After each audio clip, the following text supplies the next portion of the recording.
Hello guys, once again welcome back to Medicos Lover YouTube channel. So today in this video we will be discussing about the topic role of creatinine in the transport of the fatty acid from the cytosol to the mitochondrial matrix. ये वाला जो topic है ये हमने biochemistry की book से लिया है, लिपिड वाले चैप्टर से लिया है और ये point exam point of view से बहुत ही ज़्यादा इंपॉर्टेंट है. होप सो आप ये पूरी वीडियो देखेंगे और ये आपके लिए बहुत ही ज़्यादा इंपॉर्टेंट भी है.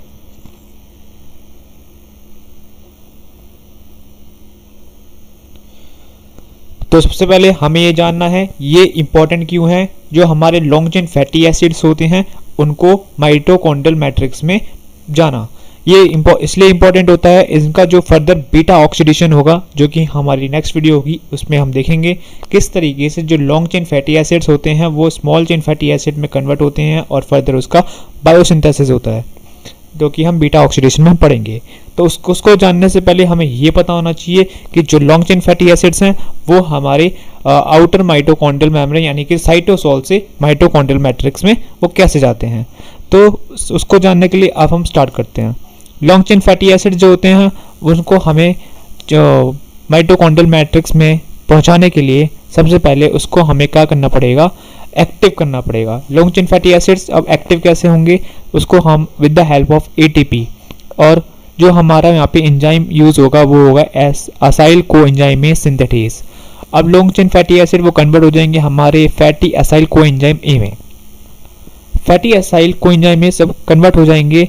अब क्या होगा उसका with the help of CPT1. ये क्या होते हैं, एक तरीके से रिसेप्टर होते हैं outer mitochondrial membrane carnitine palmitoyl transferase 1.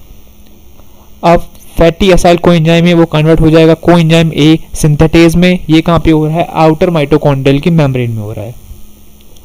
अब जब फैटी असाइल कोएंजाइम में कन्वर्ट हो जाएगा फैटी असाइल क्रेटिनिन में और ये कहाँ पे आ चुका है, इंटर मेम्ब्रेन स्पेस में. अब एक दूसरा रिसेप्टर होता है जो कि माइटोकॉन्ड्रिया की इनर मेम्ब्रेन में प्रेजेंट होता है, उसका नाम होता है क्रेटिनिन असाइल कार्निटिन ट्रांसलोकेज. अब fatty acyl carnitine with the help of carnitine acyl carnitine translocate की हेल्प से वो आ जाएगा माइटोकॉन्ड्रियल मैट्रिक्स में जो कि हमारा मेन काम था. अब यानी कि जो हमारा मेन काम था किसी भी तरीके से लॉन्ग चेन फैटी एसिड को हमारी माइटोकॉन्ड्रियल मैट्रिक्स में पहुंचाना वो काम हो चुका है यहाँ पे.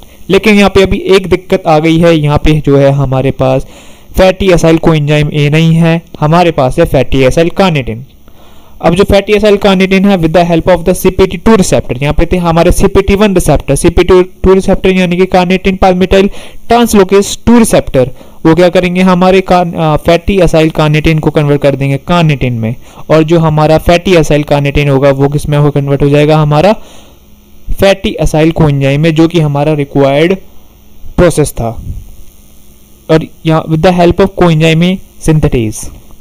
अब जो हमारा फैटी असाइल कोएंजाइम होगा वो हमारे बीटा ऑक्सीडेशन के लिए काफ़ी अच्छे से रेडी है. अब हम जो हमारी जो प्रोसेस है वो यहाँ से स्टार्ट होगी. ये जो फैटी असाइल कोएंजाइम है ये बीटा ऑक्सीडेशन में होगी जिसकी हम नेक्स्ट वीडियो बनाएंगे. लेकिन जो अभी हमारा कार्निटिन है वो यहाँ पे इकट्ठा हो जाएगा लेकिन यानी कि माइटोकॉन्ड्रियल मैट्रिक्स में आ जाएगा. अब इसको हमें दोबारा से बाहर यानी कि साइटोसोल में पहुँचाना है.